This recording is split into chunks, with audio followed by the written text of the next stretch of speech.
ও চাচা, চাচা, চাচা তুমি 20,000 তলে কি করতে চাও? চ্যাংড়া ছেলি বিলির জন্য একটা কাজ করি শান্তি পাবা না। হ্যাঁ, আর বলিস নি ভাইপো, তোরা চাষির ভয়তে আমি কিনে ফুলাই রইস। তা চাচা তুমি চাষির ভয়তে পুলাই রয়েছাও, কারণ কি? কালগিরি তোমার ওই চাষি সকালবেলা ওই জামা কাপড় পরিষ্কার করে দিত বলিল, তা আমি ওই সায়াটা আর পরিষ্কার করে দিতে আমার আর মন চাইলাম, তাই কালকে সারা রাত আমার গইলি সবাই আমি আর নিজেকে আর কন্ট্রোল না করতে পারি, এই বিজলির আপডালে বসে বসে কান্তি। তুই তো না তোর চাষির সাথে কই দিসনি তো না আমি বিজলি আপডালে রইস তা। চাচা আমি আরো মেয়ে দেখতে যাবো বলে তোমার ডাকতে আসলাম, তা কি করবা?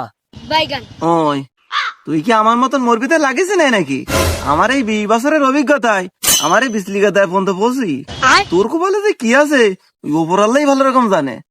দাওয়া দাওয়া দিতে হবে না, ও তো চাষিরকে দিকি যা। ওই চাচা মনে হয় আমার বে করতে দেবে না, তাই এইসব শুনাইতি। চাচা তুমি যাই বলো, বে তো আমার করা লাগবে, আমি চাষির সাথে বলি যাতি।